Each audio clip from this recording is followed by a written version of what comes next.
لما سمعت جوزي واخوه وهم قاعدين في أوضة نومي وعرفت السر اللي ما بينهم اتفاجئت. بصراحة ما كانش دابحني قد سكوت علاء على كلام محمود عليا. ما كنتش فاهمة ساعتها هو ازاي سامع اخوه بيتكلم عليا كده وساكت. بس بعدها عرفت كل حاجة، وعلشان احكي لكم قصتي بقى وتفهموها كويس تعالى اجيب لكم من البداية، من اول يوم دخلت فيه البيت ده. السلام عليكم ورحمة الله وبركاته، أهلا بكم معايا في قصة وحكاية جديدة. قصة النهاردة من العيار التقيل، وبجد فيها درس وعبرة لكل راجل ولكل ست. أنا هناء، والنهاردة جاية أحكي لكم حكايتي. أنا اتجوزت علاء جوزي ده من 10 سنين تقريبا. علاء تقدم لي بعد ما كنت برفض عرسان كتير، ما كنتش شايفة فيهم الإنسان اللي ممكن إن أنا أكمل حياتي معاه. أنا خلصت الدبلوم وقعدت في البيت زي أي بنت عادية، ما كانش في دماغي التعليم، وكنت مقررة إن فعلا الواحدة ملهاش غير بيت جوزها. لكن كل ما كان يجيلي عريس معرفش ليه ما كنتش ارتاح له، لحد ما جالي علاء. لقيت حد زي القمر، طيب والطيبة باينة في عينيه، وشه سمح بطريقة مش طبيعية. وأول يوم دخل عليا فيه كنت حاسة براحة من جوايا رهيبة، وعلشان كده اخترته ووافقت عليه. كان ما شاء الله عليه شاب محترم وبيشتغل وكسيب، وعنده ورشة خراطة بسم الله ما شاء الله، وكان عنده سمعة زي الجنيه الدهب. طبعا واحد زي كده وشه سمح وحلو وكل حاجة فيه مميزات مفهوش عيوب. وافقت وانا مفكرة ان انا هعيش اسعد ايام حياتي، وان الدنيا خلاص هتضحكلي، مش هيبقى فيه حزن تاني اصلا.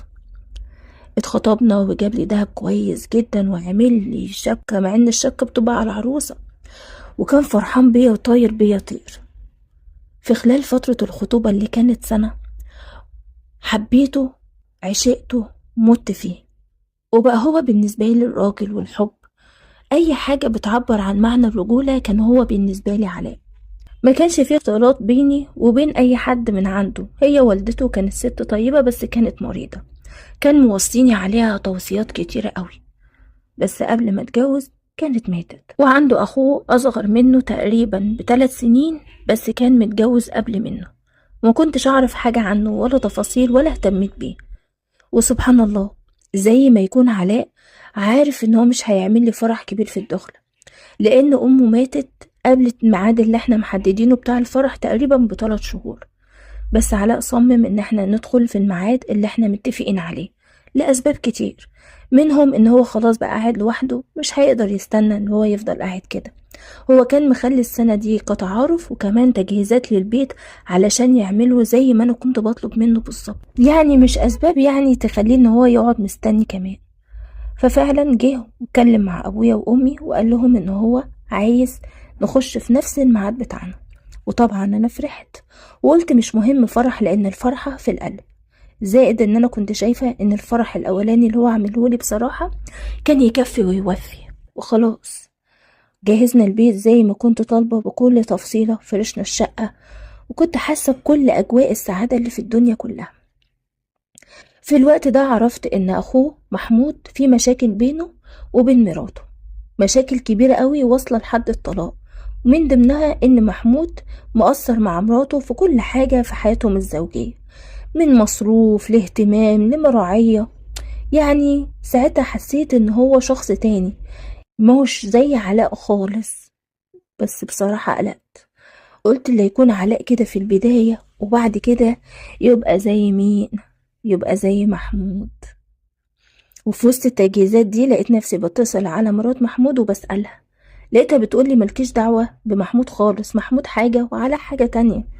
أولا علاء عنده شغله من زمان أوي وهو بيشتغل، مؤسس حياته وعامل اسم لنفسه، ويعني واقف على أرض صلب من الآخر. انما محمود ده كان بيروح يشتغل عند الناس، يعني في فرق كبير بينهم وبين بعض. ساعتها بصراحة قلبي اطمن شوية. اي نعم ما كنتش اكيد هسيب علاء، بس يعني برضو قلقت، انا مش عارفة انا داخلة على ايه. لحد ما جه يوم الفرح، اول يوم ادخل فيه بيت الجديد.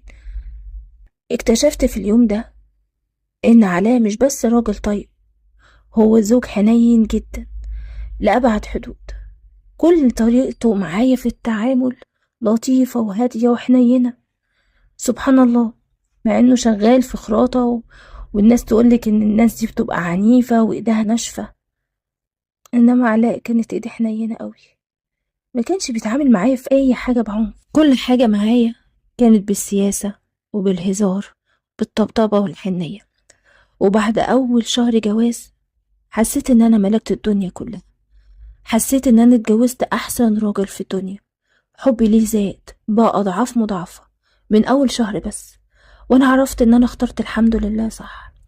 لكن للأسف كان فيه خيال وقتب طالع له اسمه محمود أخوه.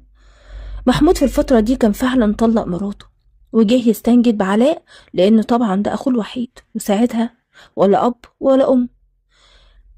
كنت خايفة بصراحة، بس قلت في البداية مهما كان ده أخوه لازم يقف جنبه، وأنا كمان لازم أساعده على ده. ما ينفعش خالص إن أنا أقويه على أخوه، خصوصا وأنا عارفة إن هو ما بقاش ليه أي حاجة، لأن مراته خدت منه الأخضر واليابس وبقى في الشارع، هيروح فين ويجي منين؟ ساعتها لقيت علاء داخل عليا وكأنه مكسوف مني، وبيقول لي أنا عارف إن ده بيتك ومملكتك وحاجة خاصة بيك، بس أنا أخويا محمود ملهوش حد، وأنا مش عايزه حتى يقعد معايا في نفس الشقة. أنا يا ستي في أوضة وصالة على السطح هوضبهم له، بس أكيد لقمة حلوة من إيديكي، هدوم هتتغسل منك انتي، يعني شوية الحاجات دي عبال ما ربنا يسهل كده ويشوف هو هيعمل ايه.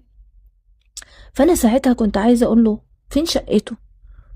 ما هو كان عنده شقة، راحت فين؟ ليه يقعد هنا؟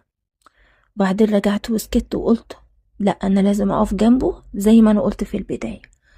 محمود ما كانش بيبصلي بصة طمع فيا، لا، بصة كره، بصة حقد، وحقده زاد قوي لما جه قعد عندنا وأخد باله من الحاجات الحلوة اللي علاء بيعملها لي. علاء كان دايما بيدخل وهو شايل ومشايل ومحمل كل خيرات ربنا، كان كل فترة لازم يجيب لي هدية. كنت باخد بالي من نظرات محمود اللي كانت مليانة حقد وحسد، كان باصص لنا قوي وكان باين عليه. بس أنا ما كنتش متخيلة مهما كان بيحقد على علاء وعليا إن هو ممكن يبقى بالشر ده أو بالغباء اللي هو طلع فيه ده. يعني أنا قلت زمان وبينه وبين نفسه متغاظ إن هو حياته اتدمرت، وفي نفس الوقت ده علاء بنى حياته وأسسها، بس الرق عليه هو.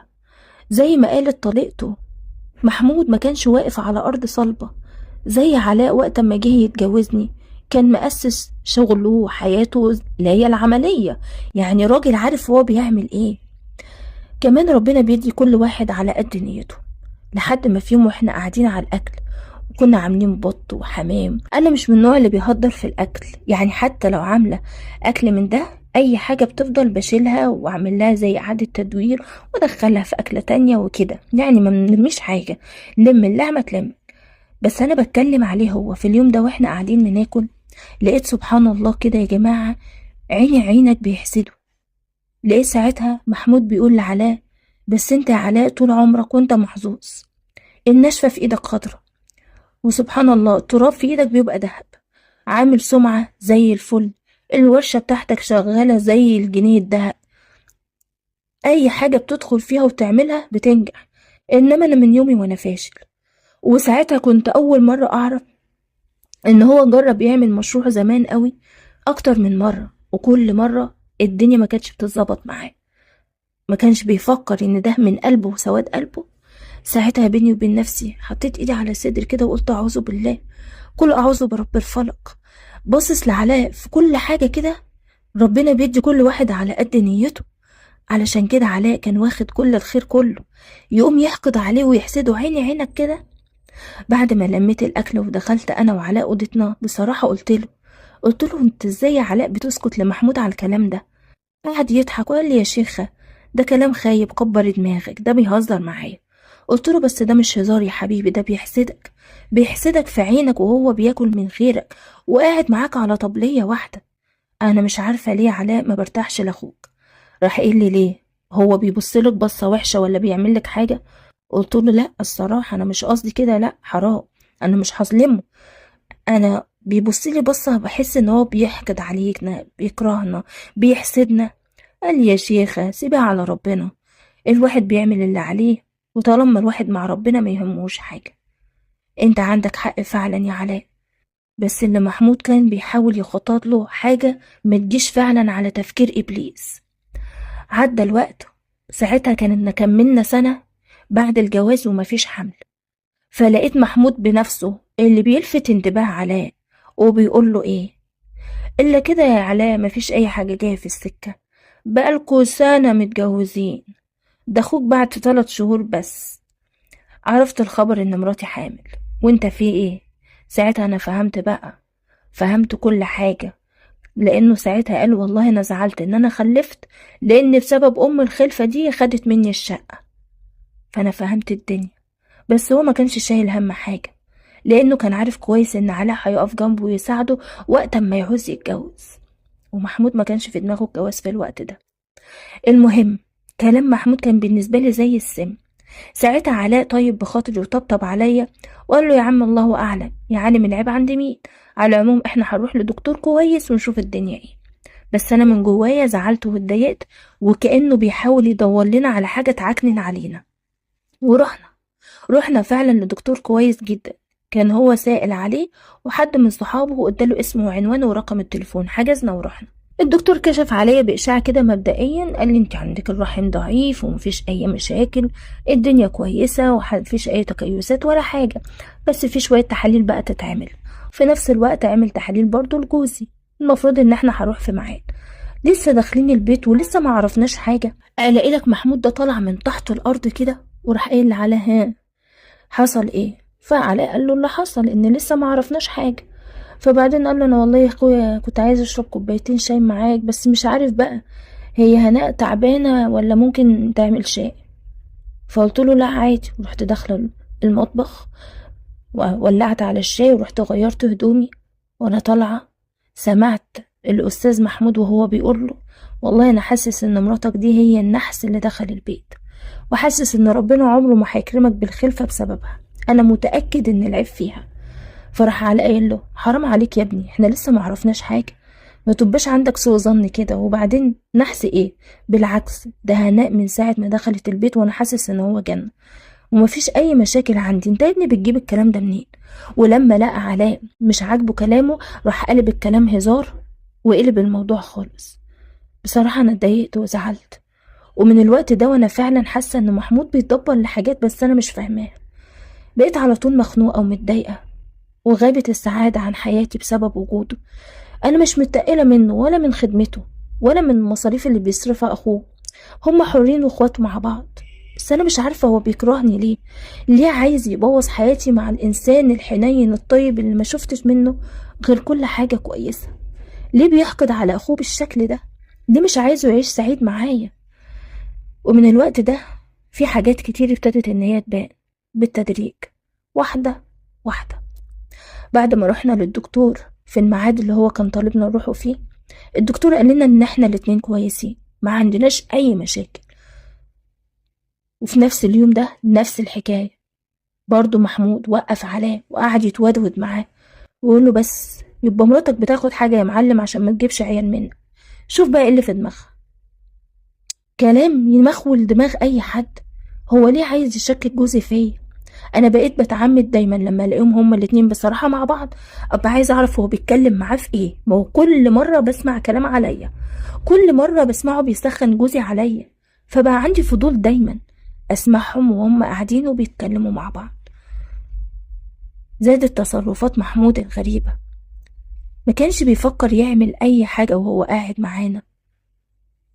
بعد كده بقى يعمل كوباية العصير ويديها لعلاء، يحضر لنا العشاء ويقول لنا النهاردة بقى مرات اخويا قلت لازم اروق عليكم، يلا يا ستي. لحد ما جه يوم لقيت علاء جاي من بره مش طايق نفسه، عمال ينفخ ويزعق يمين وشمال. انا عمري ما شفت علاء بالشكل ده، حتى في اصعب حالاته، حتى ساعة وقت موت امه ما كانش بالوش ده. في ساعتها وقفت قدامه وانا مستغربة، مالك يا حبيبي في ايه؟ قال لي حبيبك انت كنتي واقفة مع الولا سيد بتعملي ايه؟ قلت له مين سيد ده؟ قال لي سيد ما جاش ندى عليكي ونزلتي وقفتي تحت معاه؟ قلت له انا محدش بيكلمني في الشارع والمنطقة كلها، واسأل مين سيد اللي انا وقفت معاه ده. قال لي الولا سيد النجار اللي قبل كده صلح لنا ضرفة الشباك. قلت له لا، وانا هقف معاه ليه؟ قال لي بتتكلمي بجد؟ قلت له والله العظيم انا اصلا ما نزلتش النهارده وما كنتش عارفه ان دي وزه من اخوه ولا جه على بالي. قعدت اقول له انت بتشك فيا يا علاء؟ ازاي قلت عليا كده؟ مين اللي قالك طيب ان انا نزلت؟ ولا راضي يتكلم ولا يقول مين ولا اي حاجه. بس انا عن نفسي ما شكتش الا في محمود. لا، والمصيبه ان محمود هو اللي صالحنا على بعض وقعد يقول له اهدى يا علاء ما تعصبش نفسك، خلاص بقى بتقولك ما شافتش حد، ويغمزه في كتفه كده. ودخل حضر لنا عشاء. انا كنت قاعده قدام الاكل والله ما عايزه اكل من ايده، حاسه ان في حاجه غامضه وغريبه، حاسه ان الراجل ده مريب، نظراته بصته لدرجه ان هو اخد باله وانا مش عايزه اكل. وقال لي مالك يا مرات اخويا، على فكره مش حاطط لكم سم في الاكل ولا حاجه، وقعد يهزر. الغريبه ان علاء كان وشه مخطوف، كانت عينيه متغيره. مش هو ده علاء جوزي، ولا دي تصرفاته ولا دي نظراته، وكأنه اتبدل، كان بيدبل قدامي وانا مش عارفه السبب ايه. كان نفسي ومنعيني افهم كل حاجه. بقيت اصلي وادعي ربنا لو محمود ده بيدبر لنا حاجه وحشه ان شاء الله ان شاء الله ربنا يردها له هو. وبعد اليوم ده تقريبا بيومين لاحظت على علاء ان هو بقى شكاك من ناحيتي بطريقه مش طبيعيه، لدرجه ان هو بيفتش هدومي، بيفتش في جوه هدومي الداخليه، بيفتش المطبخ والدواليب بتاعته والظرف بتاعته، فتش ورايا في كل حاجة. بيمسك موبايلي بيفليه، بيتصل عليا في أوقات مختلفة وغريبة، وما بيبقاش عارف هو عايز مني ايه ولا في حاجة عايز يقولها لي زي الأول. ما بيحبش ان انا انزل خالص حتى الغسيل، ممكن تقوم القيامة لو شافني بنشر. بيخليني انشر وانا رافعة الستارة من بره ونص الليل وهو يبقى واقف معايا. حاجات كتيرة اتغيرت واتبدلت فيه، وانا عمالة ادور على اي اجابة لسؤالي، لدرجة ان انا سألته مالك يا علاء، فيك ايه؟ انت تعبان؟ طب في مشكلة عندك؟ في الوقت ده لقيته قال لي مين اللي قاله ان انا كنت واقفة مع سيد، ومين السبب في ان هو من يوميها قلقان ومش مرتاح لي. قال لي بصراحة محمود اخويا هو اللي قال لي، وانا بصراحة يا هناه مش هكذب اخويا واصدقك انتي. قلت له قصدك ايه؟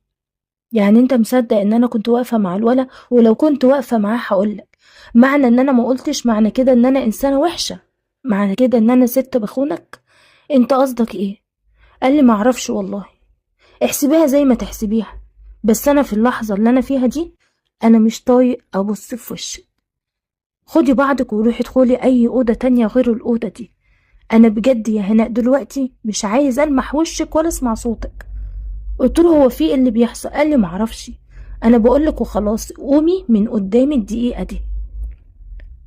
قمت من قدامه وانا قلبي بيوجعني، صعبان عليا نفسي وعايزة افهم. وقفت قدام المراية وقعدت اكلم نفسي، هو انا عملت له ايه؟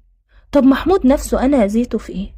شايلة على كفوف الراحة، ولما بيطلب مني حاجة بعملها، مش متقلة منه. ليه بيعمل معايا كده؟ يعني ما حصلش موقف بيني وبينه يخليه يعمل معايا كده او يحطني في دماغه الموضوع كرهه بس من غير سبب كده؟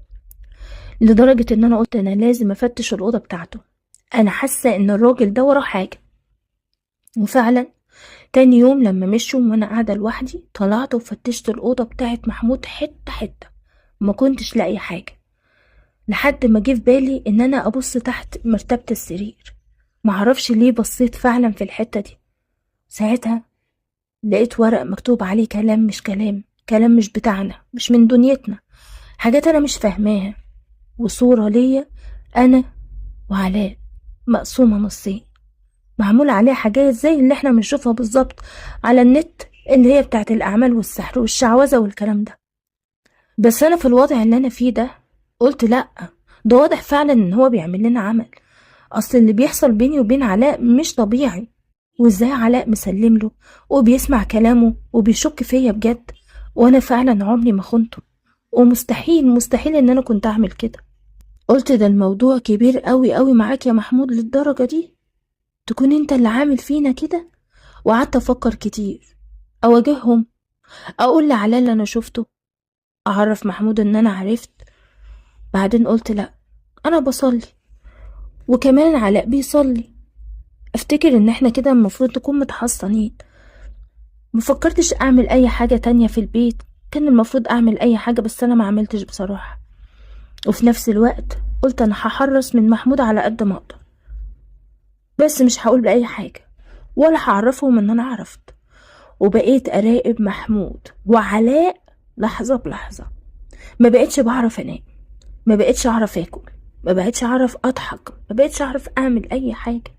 حياتي اتحولت لجحيم. السعادة اللي كنت عايشاها اول سنة اختفت خالص. وانا مش فاهمة ايه السبب كره محمود لينا.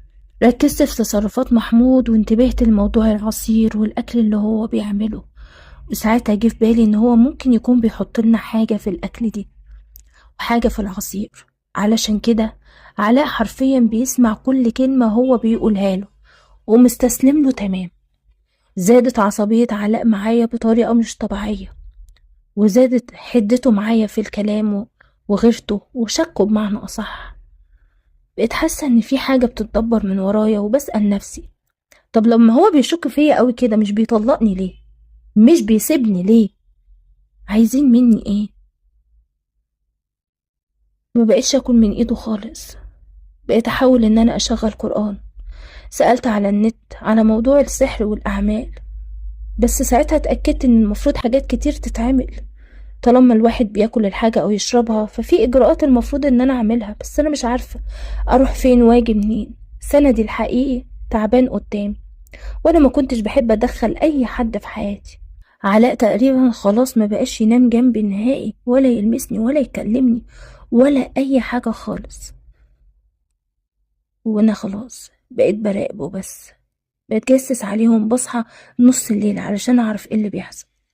لحد ما في مرة لقيت الباب موارب بتاع اوضه النوم بتاعتي، وانا طبعا ما كنتش نايمة فيها. كان ساعتها علاء جوه ومحمود قاعد جنبه، وسمعت كل اللي هو قاله له في اليوم ده. محمود مفاهم علاء ان انا بخون، واني كمان بدخل راجل غريب البيت. والغريب ان علاء مش بيفكر ياخد مني موقف او يطلقني او يواجه حتى الراجل ده او يواجهني. لا، ده محمود بيقول انا عايزك تهدى، انا يا حبيب اخوك اللي هعمل كل حاجة، مش عايز منك غير ان انت تسافر البلد وتسيبها لي. فساعتها علاء بيرد عليه وهو مش قادر يتكلم، بيقول له وانا لما امشي واسيبها لك هتعمل ايه؟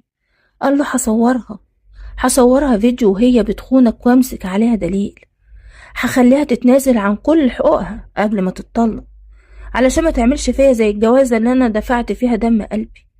ولا انت عايزة هي كمان تاخد منك الشيء الفلاني؟ كل حاجة عندك دي لازم تبقى ليا انا وانت بس يا حبيبي. انت عارف انا اخوك ومش حكلك، انما انت تعرف هي ناوية على ايه؟ اللي بينك وبينها ورقة، لو اتقطعت وانتهت خلاص.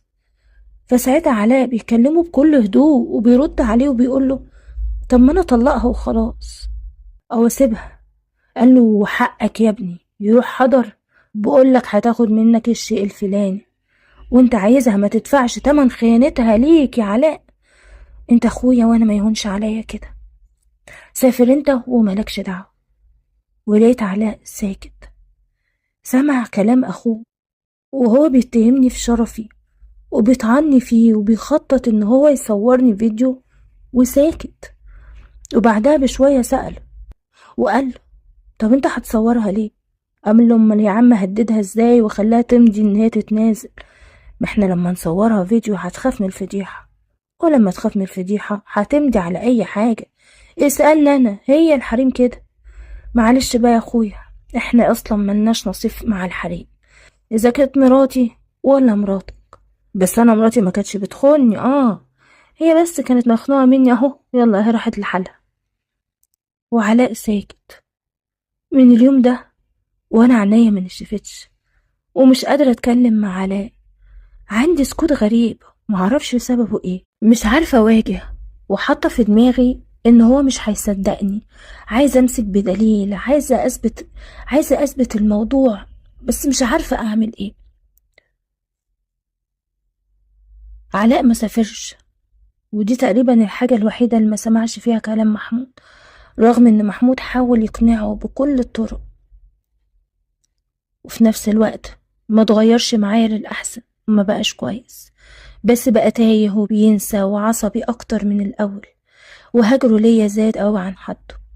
وبعد اليوم ده تقريبا بأسبوعين بالظبط، وأنا براقبهم نص الليل كالعادة ومش عارفة أنام، لقيت ساعتها علاء ماشي وبيفتح باب البيت وماشي خالص، وكان معاه محمود.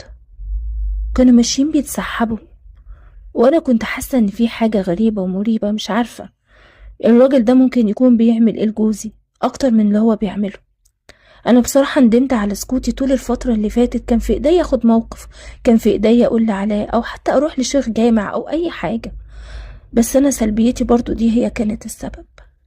المهم فضلت ماشية وراهم، لقيتهم رايحين ناحية الجبابين، كنتش عارفة هما رايحين هناك يعملوا ايه. لقيت نفسي بفتح كاميرا الموبايل بتاعي وبسجل كل تحركاتهم. كنت عايزة أثبت لعلاء أي حاجة لما لقيت الموضوع إن أنا قادرة أصورهم أو أمشي وراهم أو أتابعهم أو كده. قلت بس أنا لازم أصور علاء، علشان أنا مش عارفة هو إزاي ماشي ورا كلام أخوه في كل حاجة كده وبيصدقه من غير ما يجيب له دليل واحد على خيانتي أو على أي حاجة من دي. فضلت ماشية وراهم وأصور فيهم لحد ما لقيت محمود واقف ناحية جبانة وبيعمل حاجات غريبة. أنا كنت ميتة في جلدي، يعني ما تفتكروش إن المشي ده كان بالسهل، لأ ده أنا كنت مرعوبة.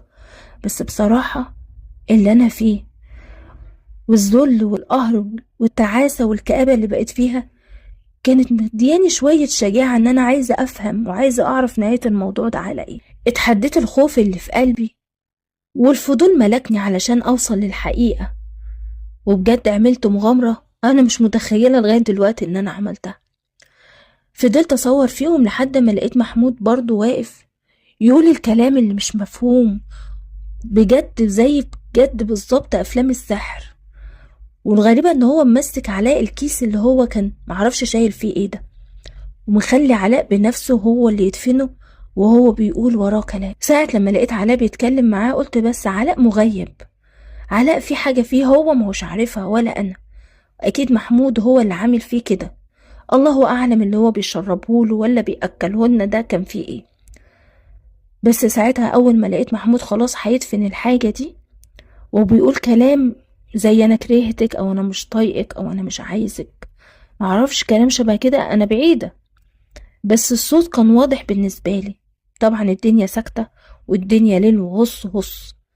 بس ساعتها أول ما لقيت كده قلت أنا لازم أواجه، أنا هستنى إيه تاني. رحت مزعقة، لما زعقت وصوتي عالي محمود ساعتها اتخض لما شافني، وساعتها بينتله ان انا بصور. بيقول لي انت بتعملي ايه وانت ايه اللي جابك هنا؟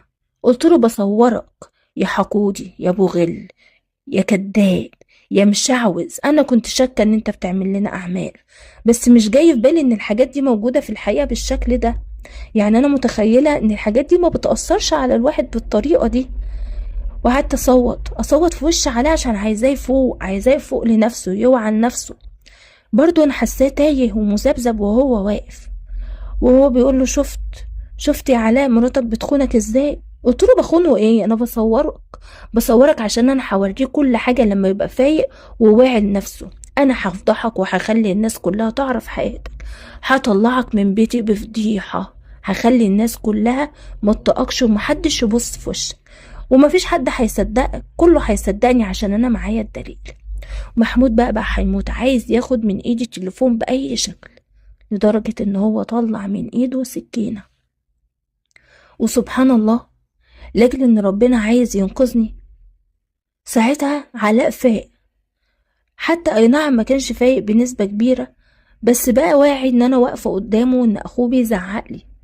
وقعد يبص لمحمود ويقول له هو انت بتزعق ليه يا هناء، انت في ايه، هو في ايه اللي بيحصل؟ هو ما كانش واعي للي بيحصل بالظبط، بس هو كل اللي عارفه ان محمود بيزعق لي. ومحمود جايب السكينة عليا، هو عايز يضربني أنا، عايز يرتاح مني أنا، عايز ياخد كل حاجة بتاعت أخوه ملكه، عايز ياخد شقاه وتعبه ويخليه عايش زيه كده مقطوع، مش عايز يبقى عنده زوجة ولا عنده عيال. ويعلم موضوع الخلفة ده ايه؟ أنا دلوقتي بقيت بشك في كل حاجة من بعد اللي أنا عشته وشفته ده، من كتر الضغط النفسي اللي هو كان فيه، والموقف كله غريب وصعب. ساعة لما جه محمود يضربني لقيت علاء فطرته غلبته، وطيبته ساعتها هي اللي حركته ونط ناحيتي علشان ينقذني. بس ساعتها للأسف بقى السكينة جت في وشه، وبالتحديد عند عينيه. منكرش ان محمود وقتها اتخض والخوف ملاه، وقعدنا كلنا نصوت ونصرخ، والناس ملت المكان، معرفش كانوا فين وجم. اكيد الحارس يعني كان موجود، بس لقيت ناس ساعتها موجودة حوالينا، وطبعا البوليس جه والأمن، والدنيا اتقلبت، وخد مني التليفون واتحبس الأستاذ محمود. بس للأسف في حاجة غالية أنا خسرتها. الحمد لله علاء عايش، بس خسر عينيه، عايش في ضلمة من وقت اليوم ده، بيندم كل لحظة صدق فيها أخوه ووثق فيه، كان بيعتبره ابنه اللي هو ما خلفوش رغم ان فرق السن بينهم مش كبير. كان عايز يقف جنبه ويساعده ويطلعه من المحنة اللي هو كان فيها. قصاد كده محمود ما كانش بيرتب غير الشر، وكل ده بسبب الحقد والكره على أخوه اللي كان أنجح منه. بس مش كده، مش أكتر من كده. ربنا سبحانه وتعالى كان بيدي كل واحد فيهم على قد نيته، واحنا مرينا بابتلاء كبير.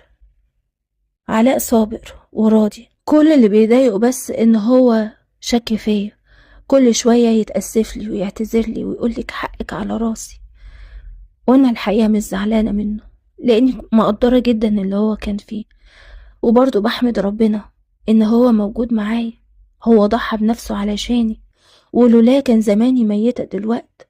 علشان كده انا قررت ان انا ابقى عينه اللي هو بيشوف بيها، قررت ان انا محسسوش بعجزه ولا بضعفه في الوقت ده. الحمد لله الشغل بتاعي ماشي على حسه، يعني الورشة بتاعته ما انتهتش بمجرد ان هو عمل كده وما بقاش يقدر يشتغل. الناس كلها بتحبه رغم ان هو ما بقاش موجود غير مجرد صوت وروح حوالينا، لكن انا هفضل جنبه، هفضل واقفة معاه، مش حاسة بنقص فيه، بالعكس انا حاسة ان هو زاد غلاوة عندي. اي نعم اللي انا مريت بيه صعب، كان نفسي ان انا معيشهوش، كان نفسي نفضل زي ما كنا ونبقى سعداء، بس برضو قلت الحمد لله، ويا عالم ايه اللي كان ممكن يحصل. وانا دلوقتي حامل مبسوطة وسعيدة، رغم ان هو للأسف مش قادر يشوفني، بس كان دايما بيقولي انا شايفك بقلبي يا هناء، مش محتاجة عينين علشان اشوفك بيها. انا بس كان نفسي اشوف ابني او بنتي اللي جايين دول، لان انا لسه حامل في الشهر التاني ومعرفش بصراحة انا هجيب ايه. كل اللي بطلبه من ربنا ان ربنا يعوضني خير في اللي جاي، وانا راضية خلاص على اللي فات. تفتكروا انا السبب في اللي حصل؟ سلبيتي وسكوتي وعدم اخداني موقف، بس كنت خايفة ان هو ما يصدقنيش او يتبلى عليا برضو محمود زي ما كان بيتبلى؟ ولا علاء السبب ان هو دخل بيتنا الحية اللي اسمه محمود ده، صدقه ووثق فيه اكتر من الداعي؟ ولا كل ده بسبب حقد محمود وغله هو السبب واحنا ملناش دخل خالص؟ بصراحة هو ده السؤال اللي انا نفسي اسأله. ولحد هنا بتكون انتهت قصتنا، ولحد هنا انتهت كمان قصة النهاردة. لو كملت القصة ما تنساش بقى تشاركنا برأيك تحت أسفل التعليقات، لأنه أكيد بيهمني. اشترك في القناة وفعل زر الجرس علشان يوصلك مني كل جديد، وياريت لو تعمل شير لأصحابك وحبايبك علشان هما كمان يتابعوا معانا قصتنا النهاردة. سلام عليكم.